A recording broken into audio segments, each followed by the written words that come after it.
Character designs provided by Demon Artie. Be sure to check her out over on her social media platforms. Links to her Twitter and Instagram are going to be in the description down below. Welcome everyone back to the Crimson 15 podcast. I'm your host, Crimson Sen. 15 PCA. 87454. Be sure to check us out over on Twitter at C15 Podcast. Join the discussion over on Discord, link in the description below. And if you're enjoying the videos, be sure to sub, like, share, and hit that bell for notifications. Helluva Boss episode 2. See, I haven't forgotten about it. Again, I'm all over the place with my reviews, and sometimes I feel like, hey, I'll just watch this show I was watching earlier. And yes, two things I want to talk about. One, I review my episodes in order. So I've only seen episodes 1 and 2. So if I bring up something or question something that has been resolved or brought up in a future episode, I have no idea if it has been. So don't dump on me, because that's happened with other reviews where people be like, well, episode blah, blah, blah. I'm like, well, I haven't seen that episode, so how am I supposed to know? So keep that in mind. And secondly, again, I've only seen 2 episodes. I'm going to try to remember the names, but I struggle with names in real life. So don't crucify me because I might mix up a name or two. There's going to be pictures up and everything. So if I'm talking about Moxie and I show Blitzo and I mix up the names, I'm not doing it on purpose. I do apologize. But this episode, I like it because I like father-daughter dynamics. You know, I just got done watching the Mitchells versus the Machines. Again, that was supposed to have a good father-daughter dynamic, but I felt got mucked up in the plot. And this one kind of has the same thing, but to a lesser extent, where I felt the Helluva Boss crew, whatever, those are the imps. Is that the name of their company? They were unnecessary. Like, you could have had this storyline with Stolas and Octavia, which I believe is the daughter's name, where they could have just done that. They didn't have to have the team. They were just there, and Moxie and Millie. What's the point of their storyline? Oh, they got to win a prize. I mean, it just seems unnecessary. The main focus should have been about this dad and his daughters growing up. Again, very Mitchells versus the Machines. It's that classic storyline of a father trying to reconnect with the kid, and he still sees him as a little girl, even though she's all grown up. I like all that. It just felt like there's just stuff in the middle. The funny stuff is it's unnecessary to me. But we open up and we hear a kid crying. And here's a criticism. I know this is like a independent project or whatever, but adults doing kid voices, you got to be good at it. And this is being whiny isn't a kid's voice. Anyways, she's crying. She had a nightmare. Then mom and dad, you go to your daughter. I don't want to deal with it. So they kind of set up the mom kind of being kind of bitchy. So the dad goes in there. She had a nightmare. I lost you. I couldn't find you. And he's like, oh, don't worry, sweetie. You always have me. And he sings like a song. Song's fantastic. Maybe because I'm a lonely, sad boy. I like the song. The song is great. It has a great melody. It's very, it's a sad song. Like, if you listen to the lyrics, it's, with the end of everything, when if there's nothing, the stardust, and I will always be near, but it's more like, I will always be in your heart if you remember me, even if I'm dead and gone. And like, you can get all the metaphors of like all the stars, planets being destroyed, and, everything's made of matter. So even when something's destroyed, it's not really gone. It just becomes something else. Very, very nice. I absolutely love it. He sings his daughter to sleep. She goes to bed. We jump forward, I don't know, X amount of years. I don't know how long these creatures live. I'm assuming they're like celestial type people. So they live forever, I suppose. So the daughter's like a teenager now, and the parents are fighting. And we've seen in the first episode, Stolas is kind of a promiscuous man. He's constantly wanting to bang what's-his-face Blitzo. And he's very open about it. And he's very explicit about it. So for this whole fight, it's very rated R because there's lots of crude language. It's I don't really find it funny. I find it more sad that I don't like parents fighting. It's just too much. It's too real. But here's the thing: we don't know much about the wife. She does seem very bitchy, but at the same time, Stolas is openly cheating on her all the time, and he does it in front of people openly. He doesn't care. He doesn't even try to keep it secret. So Stolas isn't a good husband. But every time when I'm thinking about this whole situation, we're in hell. Isn't this expected? Why would there be loving relationships in hell? It's weird because I don't know. Stolas, is he a demon? Or is he some type of like being that can go between? Because it looks like he has like abilities to transfer to like different worlds and everything. Like he has like cosmic powers. It's weird because I don't think he's literally like a creation of the devil. Like he's not a demon, I don't think. So, but he presides in hell. Like he lives in hell. Like why would you want to live there? So the whole thing about their relationship and their marriage being horrible, isn't that par for the course for hell? So I don't know how we're supposed to feel bad. Shouldn't this just be, status quo? But the daughter just, puts on headphones. Oh, mom and dad are fighting again, and they're throwing things around. It's just awful. This doesn't make me feel good. Then, the daughter comes and sits down, and the dad, of course, trying to just, hey, honey, sweet honey bun, oh, what would you like for breakfast? Like he's just trying to pretend like none of these horrible things are happening. And of course, she's being really crappy with him, rightfully so. And he has the idea of like, oh, let's go. We haven't done this in a long time. Let's go hang out. Let's go to your favorite place. Let's go to Lululand, which is supposed to be Disneyland. And she's like, oh, God, Dad, no. I don't want to go to a little thing park. So, oh, it was your favorite. And he keeps looking at pictures of her when she was a little girl. And he's trying to recapture that back when, he was happy when he had his little girl. And even if his relationship with his wife wasn't so great, he had his little girl. And that was like his, his happiness. So he's trying to like recapture that. And the whole thing should have just been about that. But he's like, oh, we need bodyguards. We can't go to the theme park because we're rich and powerful and people are going to want to kill us. So he calls up Bledsoe, and of course he's being sexually explicit with him and, right in earshot of his daughter. So all the stuff that they were fighting about, he's doing in front of his daughter. So maybe if this was about making your daughter feel more connected with you, maybe you shouldn't have been such a damn horn dog the whole time. I don't know. It's just conflicting things. You can't just put it in your pants and keep it there for one afternoon with your daughter. You have to freaking constantly be this horny guy. So you get a ton of sex jokes, and he basically tells them, hey, we're not bodyguards. We kill people or assassins. It's like, hey, I'll pay you money. First he says, I'll pay you. Then he's like, okay, how? Because everything's always sex with this guy. It's like, I'll actually pay you money. So he's like, okay, we're going to do it. Get the team together. We'll meet you there. So they're going to go to Lululand because he thinks it's going to help him reconnect with his daughter. But you know how that always goes. And name a single story or movie or anything where that plan has ever worked out for the father, like ever.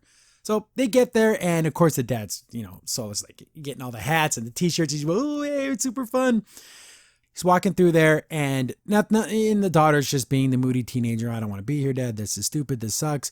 And like I said before, he spends the whole time hitting on Bledsoe. The whole time.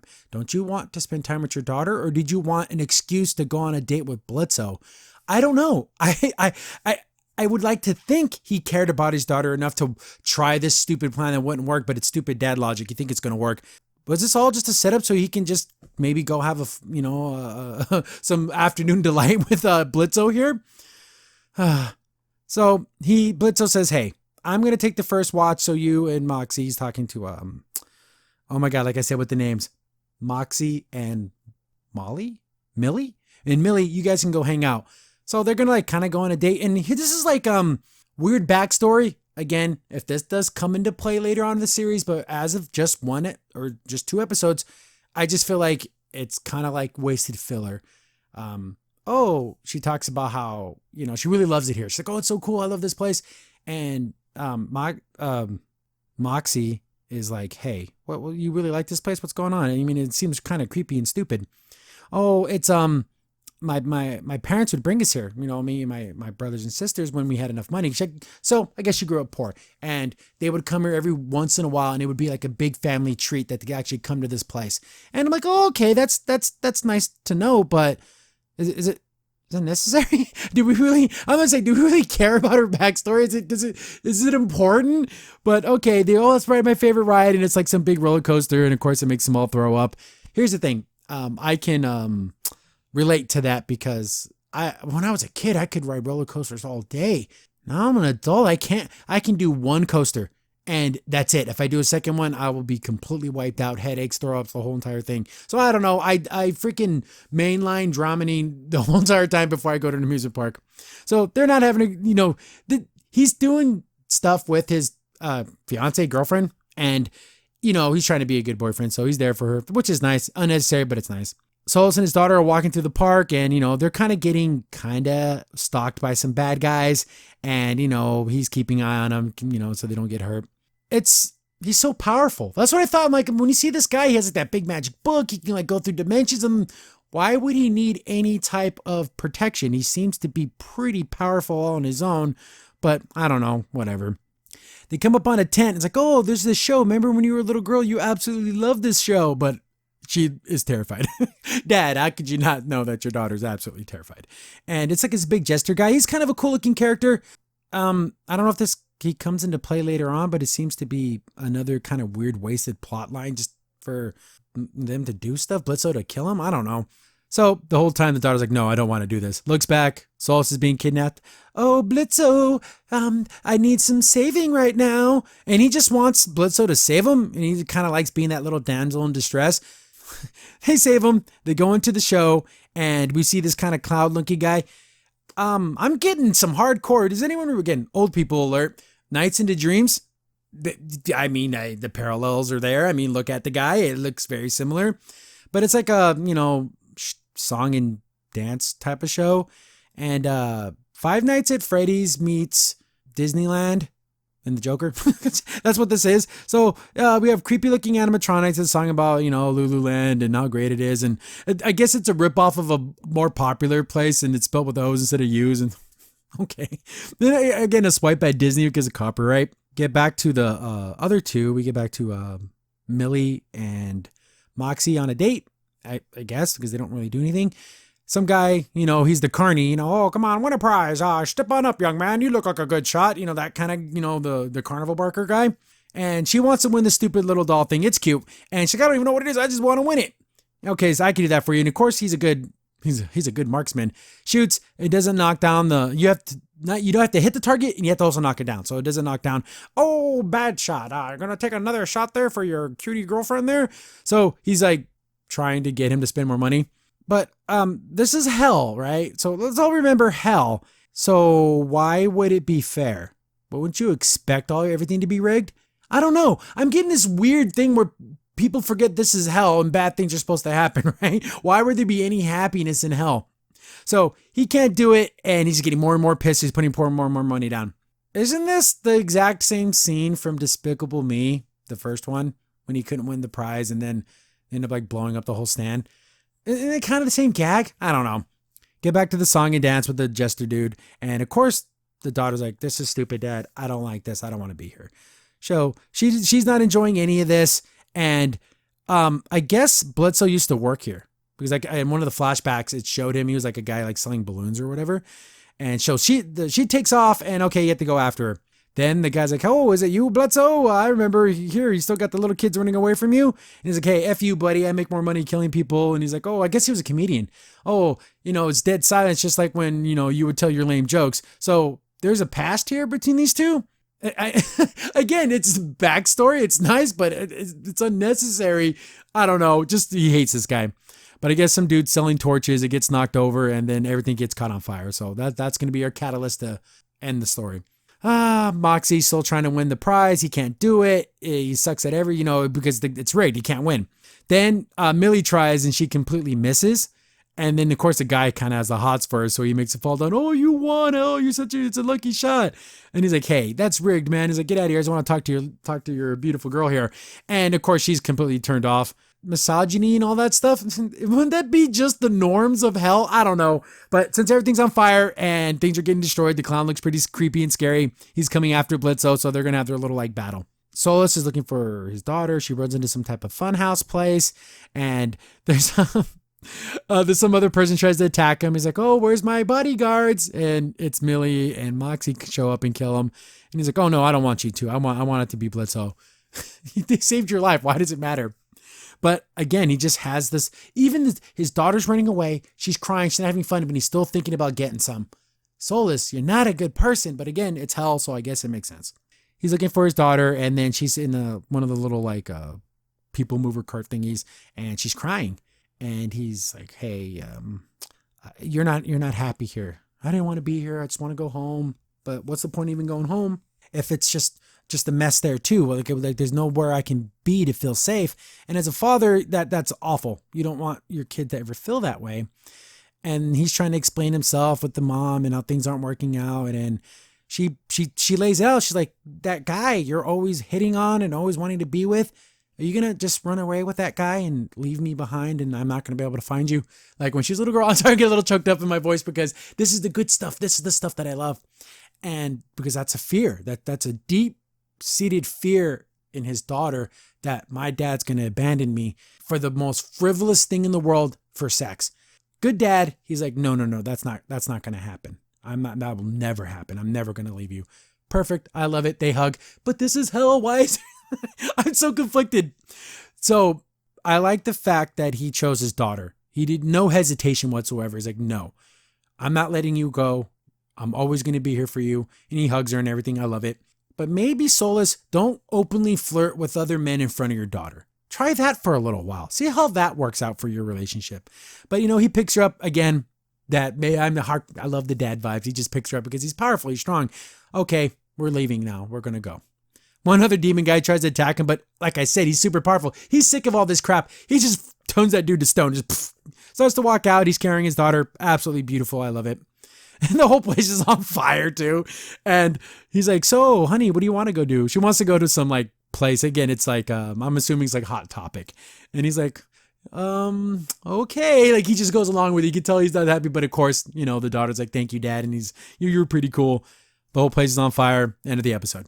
All that stuff with the crew, I don't know. I could have done without it. I really, really could have done without it. And he could have just fleshed out this whole father-daughter dynamic and how she's upset that the dad is always constantly hitting on all these men, even though he's still married, and how it seems like he's always choosing something else over me, the daughter. And it's just, I think that could have been such a better message. I don't know, but again, I keep saying this, it's hell, right? So why would there be lessons to be learned, messages? I don't know. I like the very first song, the father-daughter dynamic. Stolas needs to really, it's fine. No one cares that you're gay and you want to have lots of sex with lots of other people. Then get a divorce. This is hell. I don't think anyone would care. If that's the life you want to live, then live that life. But you have a daughter now. And it's more important than your next booty call. I don't know. Call me crazy. But hopefully their relationship is a little bit better now. And because I like father-daughters, they need that. They need their dads. They're always going to need their dads. No matter how old they are. It may not be in a different way. It may not be to scare the boogeyman or check under the bed for monsters, but your children are always going to need their fathers. And just be there for them. You're not going to have all the answers. You're not going to be able to say all the right things, but physically being there and doing your best to understand them is what a dad is supposed to do. Anyways, I know I'm super far behind. We're episode 6 now, but thanks for watching, guys. Let me know down below. Do you like the quote unquote the funny parts? Do you think this episode could have done without it? Because I certainly do. But keep the conversation going, guys. The more, commenting, sharing the video, doing all that stuff, liking, subscribing, all that helps with the analytics and the meta, get more people to see the videos. Because I love making videos. I love talking about cartoons. I love talking animation and having conversations with you guys. So thanks for watching, guys. More cartoon reviews on the way. Gonna probably be another one, different show, Amphibia. I don't know. Maybe even jump back to something I haven't picked up in a while. But I love all you guys. Thanks for watching. Catch you on the next one. That's in here. Thanks for watching the video. Remember, you can contact us on any of the social media platforms in the description down below. And while you're here, be sure to click on one of the videos over on the right.